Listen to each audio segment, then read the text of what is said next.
This is the VAXEE ZYGEN NP-01 wireless, the long-awaited refresh of the NP-01, which is one of VAXEE's oldest shapes, but one that stood the test of time and is still a very popular shape even in today's market. Now, previously I did review the VAXEE NP-01S wireless, and while there were some aspects to that mouse I really enjoyed, the shape was just a little too niche for me, being a slimmer take on a ergo-symmetrical hybrid shape, and because of this I found the mouse to be very awkward to grip and use. And seeing that the NP-01, at least on paper, is very similar to the NP-01S, I was worried that I wouldn't like its shape, but to my surprise, even though it has the same ergo-symmetrical hybrid shape, it's a much wider and taller form, which makes the NP-01 a much better and more comfortable shape, and it lacks that nicheness that the NP-01S's shape while maintaining a lot of the great aspects I loved about that mouse. So in today's video, we're going to take a deep dive and talk all about the VAXEE NP-01 and talk about its pros and cons. But before we get into it, as always, if you enjoy the review and want to see more videos like this, including a teardown of the NP-01 and a review of the VAXEE Outset AX wireless, be sure to leave a like on this video and get subscribed to the channel. And if you'd like to support what I do here on the channel with the in-depth reviews and the teardown project, consider using some of my affiliate links which are listed down in the video description, or becoming a channel member here on YouTube. But without further ado, let's get right into today's episode of the mel0n Review.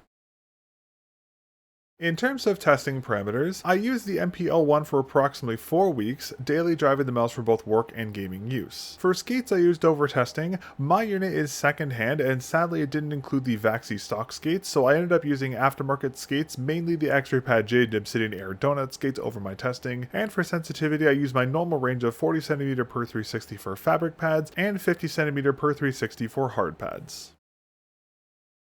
For pricing and versions, the VAXEE NP-01 wireless retails for $129.99 USD, and the mouse is available in several colorways including black, white, pink, yellow, cyan, and orange, and today I'll be covering the white version of the NP-01.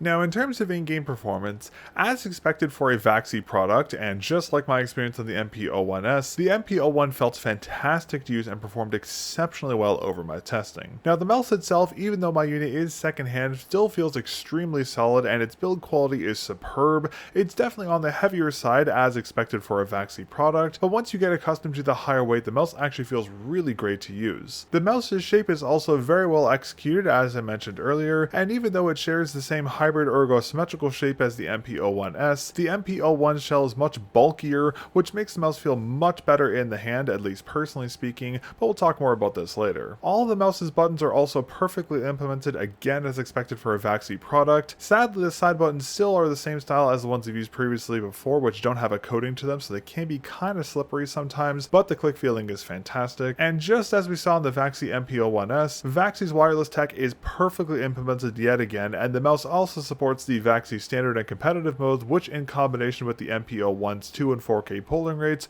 perform exceptionally well across my testing, and in every game type I used the NP-01 in, it performed amazingly, as I expected for a VAXEE product. But one big change that's happened here is that a couple weeks ago, VAXEE released a firmware update for the NP-01 and other 4K wireless mice that allows them to be used with VAXEE's new web-based driver, and it also updated some of the sensor settings. So instead of having to memorize a bunch of button combinations for the mouse's onboard controls to adjust the settings, you can change the report rates, performance profiles, and even rebind the mouse's buttons via the new web-based driver. And even though VAXEE is one of the last brands to utilize a web-based driver, their implementation is fantastic and better than most of the web drivers available right now, but we'll talk more about that later as well. And while admittedly I do sound like I'm glazing VAXEE a bit here, the NP-01 did really impress me, and just like the NP-01S, the mouse performed amazingly in every game I tested the mouse in, as I expected a VAXEE product to do so, but again, it's in a much better physical shape than the NP-01S in my opinion, which is why I like this mouse so much.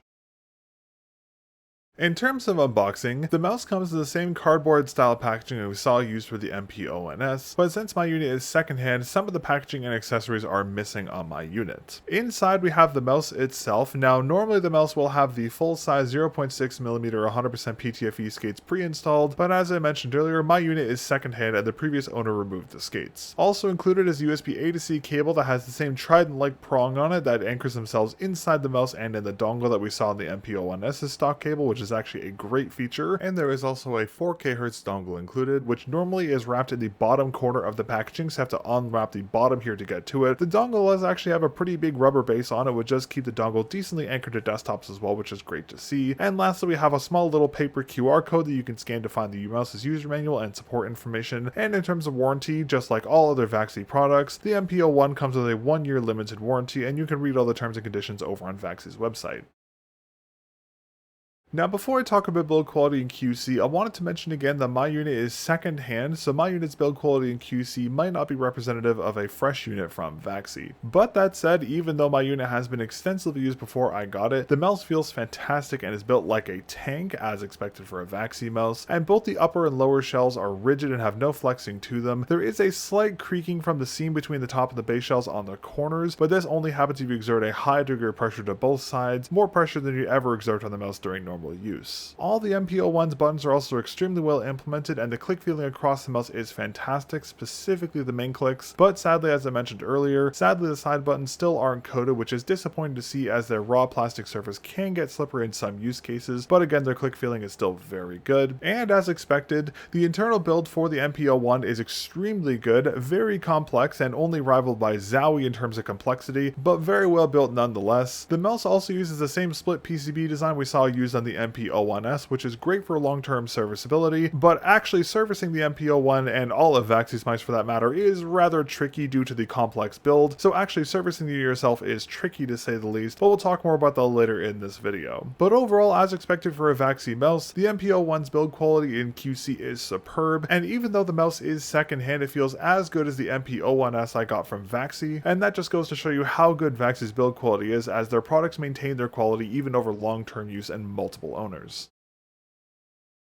Now, in terms of weight, as I mentioned earlier, and as expected for a VAXEE mouse, the NP-01 isn't the lightest mouse by any means, especially when compared to the countless ultralight mice that are available on the market. Now, according to VAXEE, they estimate that the mouse will weigh around 71 to 72 grams, but they don't specify any plus-minus gram ratio for this advertised weight spec. Now, weighing my unit without any skates installed, my NP-01 weighs exactly 70 grams, and seeing as most full-size PTFE skates weigh anywhere from 0.7 to 1 grams, even with the full-size stock skates installed on the unit, the NP-01 will weigh around 71 grams within the advertised weight spec. Now, obviously, this weight isn't exactly on par with most of the mice available on the market nowadays, as they average around 50 to 40 grams, but as we've seen with VAXEE's previous releases, their higher weight is due to the additional structural components inside the mouse that give them their superb build quality and feel, and unlike many brands who've sacrificed build quality to maintain an ultralight weight spec, VAXEE always prioritizes build quality over weight, which I'm personally a big fan of, as aside from their mice always feeling superb, the higher weight also gives their mice a nice heft to them that makes them feel very stable, for lack of a better word, when using them. Now, admittedly, this heftiness does take some time to get accustomed to, especially if you're coming from a 30-40 gram mouse, but again, once you get accustomed to the heavier weight, VAXEE's mice always feel really solid, and again, this heftiness does make them feel very stable and solid to use.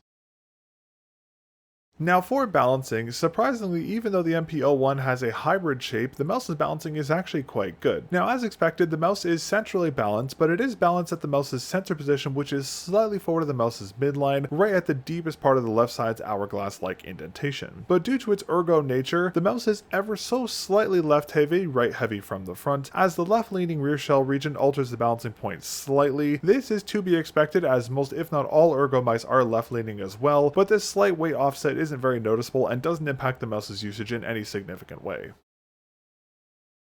Now, in terms of shape, as I mentioned earlier, the NP-01's shape is the same ergo-symmetrical hybrid shape as the NP-01S, but the NP-01 is a thicker and taller iteration of the ergo-sim shape, which makes this mouse feel much better in the hand than the slimmer NP-10OS. Now, if you're not familiar with a hybrid shape or what that means, this means that the front half of the shell is shaped like a symmetrical mouse, and the rear half is shaped more akin to an ergo mouse with a curved, more pronounced profile, but despite the ergonomic rear, the entire shell of these hybrid shapes lacks that ergonomic aerodynamic tilt you find on those mice, so the shape has a more symmetrical look to it as it's non-tilted. You can also think of hybrid shells as being just like a flattened ergo shape, if that's easier to understand, but this unique shape is why the mels feel so different, as hybrid shapes are a rather niche shape compared to the more traditional symmetrical mice and ergo mice. Now in terms of hand compatibility, the NP-10 shape is right hand optimized, as expected given the rear hump's profile, as it's very left leaning, so you can't use this mouse with the left hand just like you couldn't on the NP-10S. It's also worth noting that the mouse's shape has been slightly altered coming from the wired NP-10, as the hourglass-like indentation, which while still being quite deep, has been straightened, and the right front side of the shell has a smooth tapering to it now, allowing for more flexibility with finger placement. Now in terms of dimensions, the NP-10 shell measures 118mm long, and for widths, at the top region of the mouse it measures approximately 61mm wide. At the middle region, right at the deepest part of the hourglass-like indentation, it measures approximately 60mm wide, and at the rear region of the mouse, at the most pronounced point of this rear shell flare-out, it measures approximately 66mm wide. And in terms of heights, at the peak of the top shell's hump it measures approximately 39mm tall, towards the front of the mouse at the middle of the main clicks it measures approximately 30mm tall, and at the end of the clicks the shell measures approximately 17.7mm tall. And speaking of dimensions, as I mentioned earlier, the NP-01 is wider and taller than the NP-01S, but it turns out that the difference between the two shells is quite small, as both versions share the 118mm lengths, but the NP-10S is 3mm thinner in terms of width and only 1 to 2mm shorter, which is again a very small margin, but comparing the two mice side by side you can see just how significant these slight changes are, as the NP-10 is noticeably taller and wider, which makes this mouse much easier to grip and much more comfortable for people like myself who have larger hands, despite the unique hybrid shape. Now in terms of the NP-01's shell profiles, looking from the top we can see the hybrid shaped profile quite well, specifically the rear ergo-like shaping and the thinner, more symmetrical forward region. From the bottom we can better see the aforementioned hybrid profile just flipped, and we can also see the indentation of the left side's profile right from the bottom the clearest, as it has a very pronounced hourglass-like indentation. From the sides we can best see the NP-10's top shell curvature and termination point of the hump, which terminates further back in the top shell than expected, right around the end point of the rear side button. We can also see that the top shell's forward profile decline is much more gradual, while the rear is much more aggressive. And from the front we can see the signature VAXEE style button design, and we can also see that the left side of the NP-10, right side from the front, is outwardly tilted at approximately 88 degrees and has a slightly rounded profile which flattens out towards the middle hourglass-like indentation in the shell. And on the opposite side, left from the front, we can see it's also outwardly tilted at roughly the same angle as the opposite side, and that it has the same slightly rounded profile which inverts to a flattened inwardly tilted profile as you move towards the middle and rear sides of the shell's profile. And lastly, from the rear, we can best see the top shell's hump profile, which again is similar to the NP-10S's, just taller and much more pronounced in its roundness.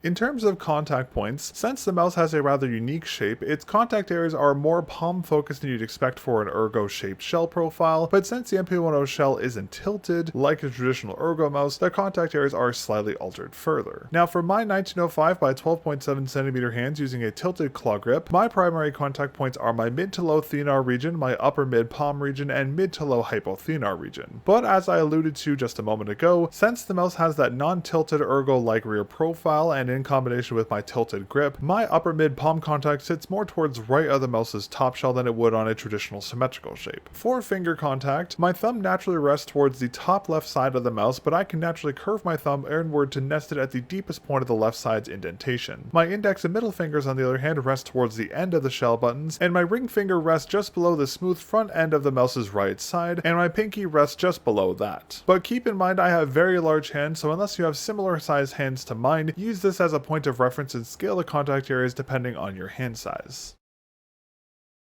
Now to help you better estimate the contact areas for your hands, here's the estimated hand size and grip compatibility for the NP-10. For small hands measuring approximately 11.7 by 7.5 centimeters, the mouse will be best suited for a palm grip, but it may be too big for some very small hands. For small to medium sized hands measuring approximately 13.5 by 9 centimeters, the mouse will be again best suited for palm grips. For medium sized hands measuring approximately 15 by 10 centimeters, the mouse will be best suited for palm and claw grips. For medium to large hands measuring approximately 16 by 11 11 centimeters, the mouse again will be best suited for palm and claw grips, and for large hands measuring approximately 17 by 12 centimeters, the mouse will be best suited for palm and claw grips again. And lastly, for extra large hands like mine measuring approximately 19 by 13 centimeters, the mouse will be best suited for a claw grip. Now, it's also worth mentioning that medium to large, large, and extra large hands can use a fingertip grip on the NP-10, but due to the mouse's 71 gram weight and unique ergo-sim hybrid shape, it's not the most ideal use case for a fingertip grip, at least from my experience, but you can use a fingertip grip on the mouse if you want to with these hand sizes.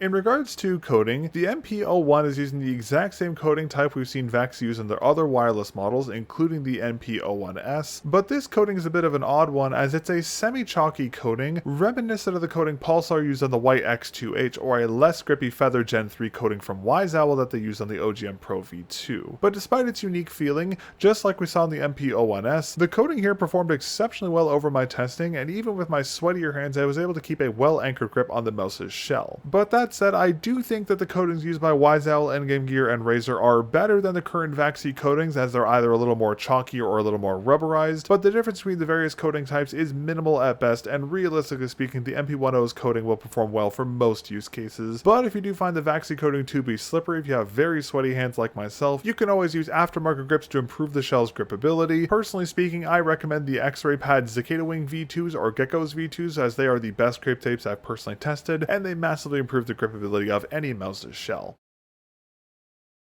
Now, the NP-10's main clicks are unsurprisingly extremely well implemented, as I mentioned earlier, and they have that signature VAXEE design we've seen on all of VAXEE's previous models, being semi-flat buttons with a slight rounding to their surface, and of course they have that signature slanted edge styling to them. It's also worth noting that the side buttons do curve slightly to match the top shell's forward region's curvature, and they do share the same coating as the rest of the NP-10's shell, so despite their slightly rounded surfacing and the lack of any indentation or finger grooves in the shell buttons, the coating applied to them keeps the main clicks quite grippy and it's easy to anchor your fingers to them. For stabilization, the main clicks are also decently stabilized, but they do have a little bit of wobble to them when you press them down due to the unique anchoring mechanisms VAXEE uses for all of their main clicks as they clip into their stabilizers, but despite this, the main clicks still feel quite good. And as we've seen on every VAXEE mouse before, the NP-10's main clicks are indented into the shell, so both the main clicks are free of any potential interference issues from your thumb, ring, or pinky fingers resting against the sides of the shell. And in terms of click heights, at the end region of the shell buttons, they're approximately 18.5 millimeters tall. At the middle of the buttons, they measure approximately 30 millimeters tall, and at the very top of the clicks, they measure approximately 31.2 millimeters tall. In terms of click audio, here's a quick sound test of the NP-10's main clicks.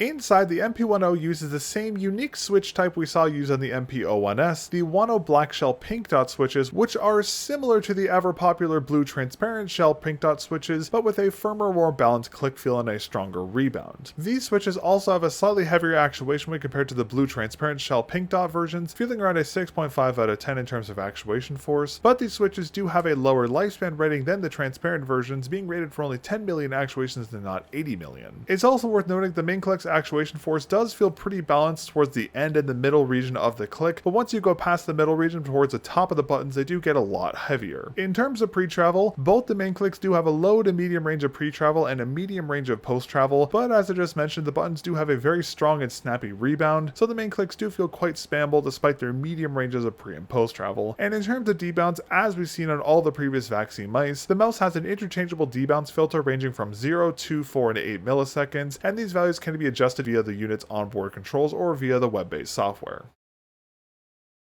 And for the side buttons, just like the main clicks, the NP-10's side buttons are also very well implemented, but sadly, as I mentioned earlier, they do repeat an issue I've had with VAXEE's previous side buttons designs, but we'll talk more about that in a moment. In terms of shaping, the side buttons are very similarly shaped to the ones VAXEE used on the NP-01S, but there have been some slight adjustments. Firstly, their shaping is the same half-pill chip-like buttons, and they are made of the same transparent plastic with a rounded surface, but the NP-10's buttons are slightly larger and their angling is slightly more pronounced. The buttons button's positioning has also changed due to the taller shell, so the NP-10's buttons are positioned slightly higher in the side shell than the NP-10S's side buttons, but both of them are positioned roughly the same as they're positioned slightly forward of the mouse's physical midline. And yet another great aspect of the NP-10's side buttons is that they're quite pronounced from the side shell's profile, which further helps their usability. But unfortunately, as I mentioned earlier, while the side buttons are well positioned and shaped, just like VAXEE's previous side button implementations, they're not coated with the shell's coating, and instead they have a glossy plastic surface. Now, in fairness to VAXEE, despite their non-coated nature, the buttons are surprisingly grippable, but only if you have dry hands. If you have sweaty hands like mine, the buttons can become very slippery, which makes them very difficult to consistently actuate. But I will say, over my testing, while they were sometimes a little slippery,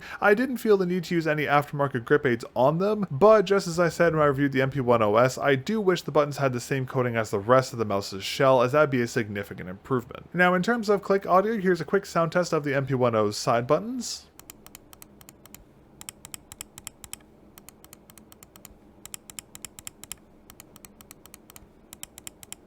On the inside, VAXEE is using the 10 black shell white dot switches, but a mini version instead of the full-size switch due to the side of the side button's PCB, and these are the exact same ones that VAXEE used on the NP-01S, and these switches have a lifespan rating of around 10 million actuations, again on the lower side for a box switch, but the same as the main clicks. The side buttons, just like the main clicks, have a firmer actuation feeling, but balanced again, with a strong snappy rebound and an actuation weight of around 6.5 out of 10, slightly heavier than expected for a side button, but still a very good feeling implementation nonetheless, and their actuation weight is near identical to the main click, so the NP-10's buttons feel very well balanced. In terms of pre-travel, both the side buttons have a very slight amount of pre-travel and a low range of post-travel, and the buttons do have a good rebound, again as I mentioned earlier, slightly weaker than the main clicks, but strong enough to keep the side buttons very spammable. But aside from their non-coded nature, the positioning and click implementation of the NP-10's side buttons is fantastic, and it is one of the better side button implementations I've used this year, but I still do wish the buttons themselves had the same coating as the rest of the shell, and hopefully on future versions of the NP-10 or any of the other VAXEE's mice, we see them apply an actual coating to their side buttons. For the NP-01 scroll wheel, the wheel is a plastic wheel, but unlike the usual design we commonly see where the plastic is raised around a rubber texturing, the entire surface of the NP-01's wheel is rubber with no raised plastic, and the rubber has that signature VAXEE-styled snaking linear texturing running across it, the same style we've seen VAXEE use on the NP-01S and their older wired models. Now, this rubber texturing makes the scroll wheel very grippable, and the wheel is easy to scroll and scroll wheel click, which is a great thing to see. The scroll wheel is also decently pronounced from the NP-01's top shell, roughly the same as the pronounces of the NP-10S's scroll wheel, and because of this you'll have the expected scroll range here on the NP-01, and inside the NP-01 is using the same ALP 7mm encoder that VAXEE used on the NP-01S and their other wireless models. Now, just to clarify here, the previous owner did use my mouse's scroll wheel a lot, so sadly my scroll wheel has been significantly worn and it feels very loose, but since it's the same encoder as the one inside the NP-01S, I'll be using that mouse as a reference point for how the NP-01 scroll wheel is supposed to feel. Now, this ALPS encoder gives the scroll wheel a slightly heavier than average scroll force of around 6 out of 10, but one with very pronounced scroll points. So the wheel has a very tensioned, controlled feeling, which is something I didn't expect from a 7mm encoder, but this is a welcome change coming from the very loose feeling 7mm encoders we've seen other mice use. For the wheel click, the mouse is also using the same 10 black shell white dot micro switch we saw used for the NP-10's side buttons, which compared to the plunger style click switches that we've seen dominate the market lately feel much better in my opinion, and while it has a slightly heavier actuation weight than the main or side buttons being around a 7 out of 10, it's still easy to click when needed, and it has a much snappier rebound due to its standard switch design, and the more controlled nature of the encoder will ensure that you don't accidentally scroll with the scroll wheel when scroll wheel clicking.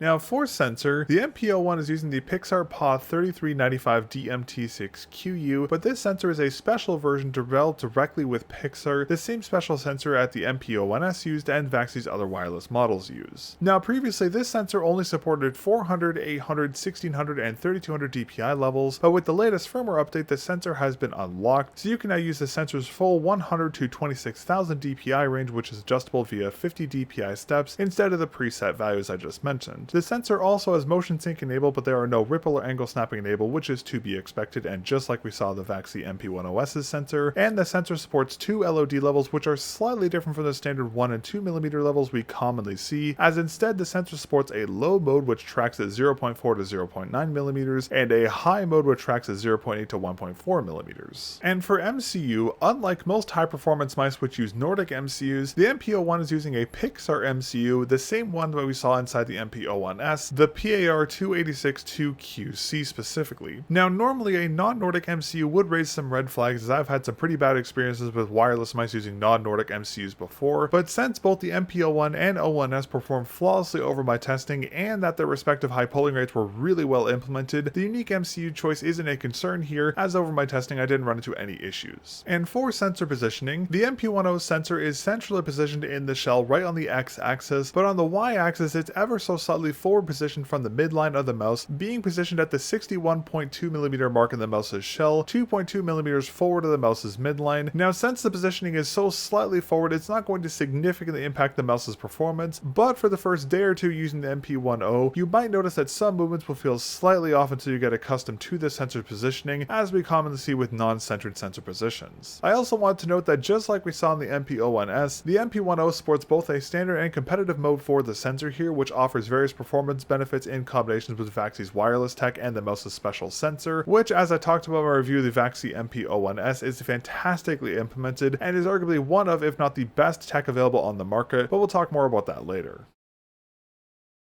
Now, as expected, given the 4K dongle that was included with the NP-01, this mouse does support up to 4K Hz report rate, and as I just mentioned, the high polling rate implementations was fantastic, as expected for a VAXEE mouse, but with the most recent firmware update, the mouse's polling rate has slightly changed and will likely change again in the future. Now, in terms of report rate ranges, over the 2.4 GHz wireless connectivity, the mouse supports 500 Hz to 4000 Hz, and over the wired USB-C connectivity, the mouse supports 500 Hz to 1000 Hz, but as of the latest firmware update, you can no longer use 125 Hz. Obviously, no one was using this report rate, which is probably why VAXEE removed it, but I wanted to note this change to be thorough. And as I just mentioned a moment ago, despite the unique MCU choice, both the NP-10's connectivity types and the wireless 1 to 4K polling rates were perfectly implemented, and in combination with the mouse's competitive mode, the mouse performed exceptionally well, as expected for a VAXEE mouse. Now, while VAXEE's mice currently cap out at 4K Hz, VAXEE has confirmed that all 4K versions of their wireless mice will be receiving a future firmware update that will add 8K Hz polling to them. Now, as of recording this video, we don't have an ETA for when that update will be releasing, but seeing as VAXEE just released their latest firmware update and their web-based software as of April 16th, 2025, I assume we'll see the 8K Hz update release in the coming months. Now, admittedly, while the implementation here is really good when it comes to the high polling rates, I do still wish that VAXEE's mice did support the same report rates on the wired connectivity as they did wireless, but seeing as VAXEE's wireless tech is the closest to wired performance I've seen on a wireless connectivity type to date, this isn't the biggest issue, but maybe one day we'll see a VAXEE mouse support high polling rates over the wired connectivity type.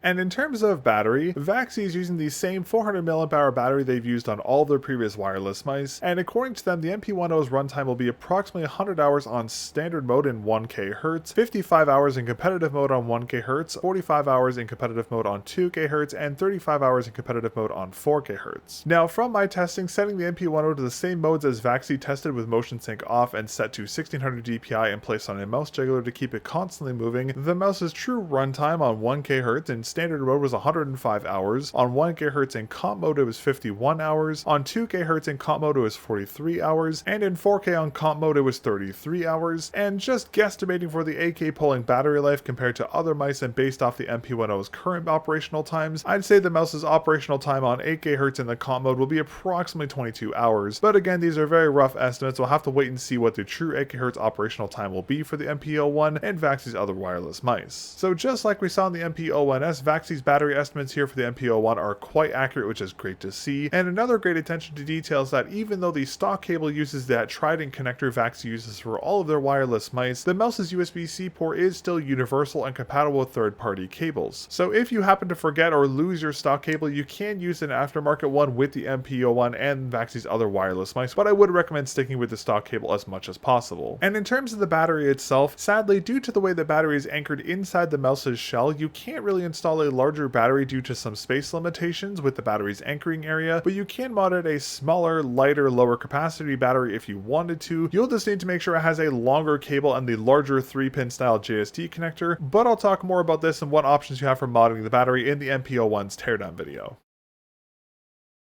Next, we can talk about a brand new topic featured on VAXEE's mice, its software. Now, historically speaking, the only way to adjust the mouse's settings on VAXEE's mice was to use the onboard controls, which to be clear is still supported, but to make the experience easier, more fluid, and of course much more user-friendly, VAXEE has developed a web-based driver for all of their wireless mice, and it just released a few weeks ago, and to my surprise, it's one of the best web driver implementations I've seen to date. Now, before I talk about the software, you can use the software with all 4K versions of VAXEE's wireless mice, and to access the software and unlock the mouse's sensor, you'll need to update the mouse's firmware, which you can do so via the guide VAXEE posted on their website, which I'll have linked down in the video description along with the URL for the web-based software. But once you've updated your mouse's firmware, you can go ahead and use VAXEE's new web-based driver. Now, just like all of the web-based softwares, it's only supported on Chromium-based browsers such as Edge, Chrome, and once you get the software's URL, you can click the connect button up at the top of the screen, select your mouse from the drop-down menu, and you'll load into the software. Now, the software is split into 4 tabs which you can toggle between via the top bar here, and the software also has a HUD which displays what mouse is connected, its battery level, and it shows how long the battery will last as well as its estimated charging time, which is an incredible feature I am flabbergasted no one else has implemented yet. The mouse's driver also has a button to check the mouse's firmware, which will auto-download a new version if there is one, and a button to select the software's language. Now, the first tab here in the software displays a quick overview of the mouse's settings such as DPI level, click latency level, polling rate, LOD, motion sync status, and performance mode. In the next tab, you can adjust the mouse's DPI and DPI levels, and again with this firmware update, you can set the DPI anywhere from 100 to 26,000 instead of the 400, 800, 1600, and 3200 preset values you previously could only use, and you can also disable the extra levels and use just one as well. You can also adjust the mouse's click latency or the debounce level and set it to 0, 2, and 4 millisecond. There is no 8 millisecond debounce anymore, it looks like that's been removed, and you can also adjust the mouse's polling rate here too. In the next tab, you can select the mouse's tracking mode between 4 options. There is comp mode with motion sync off, standard mode with motion sync off,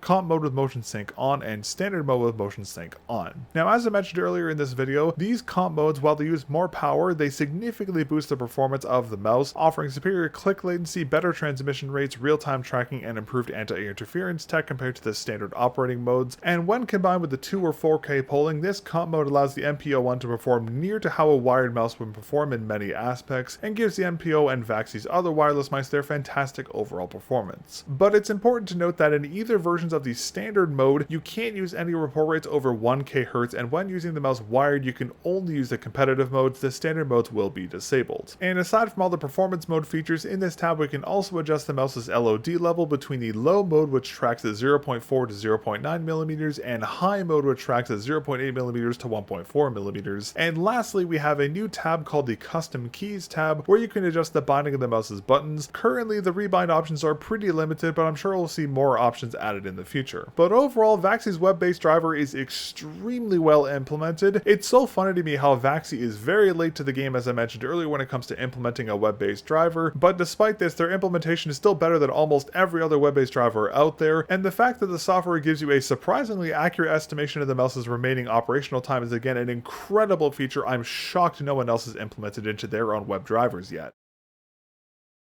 Now, in terms of stock skates, as I mentioned earlier, since my unit was secondhand, my unit didn't have the 0.6mm PTFE stock skates pre-installed, but on the plus side, VAXEE still has the skate removal ramps on the bottom of the mouse, which is great to see. I do wish there was one for the sensor ring skate, but regardless, I'm glad they kept the removal ramps. But if you'd like to learn more about what the stock skates will feel like, you can check the skate segment of my NP-01 OS review, as both mice use the exact same type of 0.6mm PTFE skates.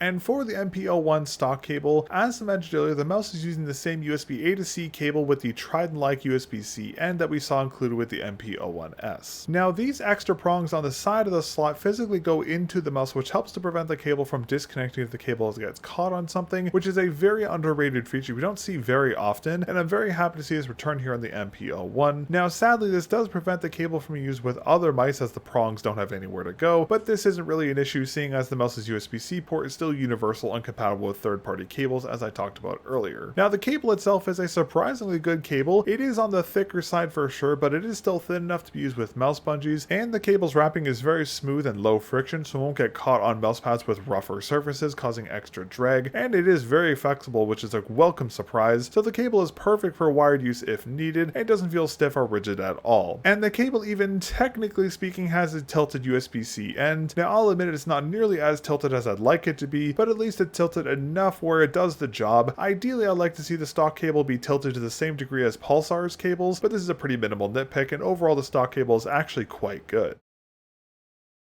Alright, and last let's talk about repairability. Now, as I mentioned earlier, VAXEE mice are very complex on the inside, not only due to their split PCB design, but due to the added structural components inside the mouse's shell. And as such, while they are serviceable, they're quite tricky to actually work on. Now, when I covered the NP-01 during my reassembly process, I somehow managed to break the mouse's left click, and to this day I still have no idea how I managed to do this, and because of that, while I will be doing a teardown for the NP-01, I'd advise against opening your mouse unless you absolutely have to. But if you want to see how the mouse is built on the inside and how to take it apart and reassemble it, be sure to get subscribed to the channel so you don't miss the NP-10's teardown video, and fingers crossed my mouse is going to survive the reassembly process this time. Alright, well, in closing, overall the VAXEE ZYGEN NP-01 wireless is yet another stellar release from VAXEE, and a mouse I really enjoyed using despite my concerns about the mouse's shape. In all honesty, I actually wasn't even going to pick up the NP-01 after my experience with the slimmer NP-01, but I'm so glad I did because I love this mouse's shape, and while yes, it still has that niche ergo-symmetrical hybrid shape, the extra width and height makes the NP-01 much better in my opinion, and combined with the mouse's amazing build quality, button implementation, performance, tech, and modes, as well as the fantastic polling rate implementations, just as I've seen with all of VAXEE's previous mice, the NP-01 is a fantastically performing mouse, and one that's been made even better with the latest firmware update that unlocks the sensor and adds the web-based driver. And my only real complaint I can make about the NP-01 is that the side buttons are still uncoded and can be a little slippery at times, and while I had some other smaller nitpicks about the mouse, overall the NP-01 is just a fantastic offering from VAXEE yet again. But seeing as the NP-01 recently got a refreshed V2 version, hopefully we'll see VAXEE do the same with the NP-01, and we'll see a future version with a slightly lower weight, a 3950 instead of the 3395, and some additional quality of life changes, but we'll have to wait and see what VAXEE cooks up next. But if you'd like to learn more about the VAXEE ZYGEN NP-01, you can check out the mouse's product page, it'll be linked down in the video description. Alright, and with that, that's everything for today's episode of the mel0n Review. Big thank you to our channel members who make what I do here on the channel possible. If you didn't know, channel members get early access to all upcoming content here on the channel, so if you'd like to see new episodes of the mel0n Review and teardown before anyone else, and of course support what I do here on the channel, you can become a member here on YouTube for as low as $2 Canadian a month. You can also support the channel by using my affiliate links, which are listed down in the video description, and you can use code mel0n on pretty much all of those sites to save yourself a little bit of money off your orders, and again, help directly support the channel. But thank you very much for watching my review of the VAXEE ZYGEN NP-01, and I'll catch you all in the next episode of the mel0n Review.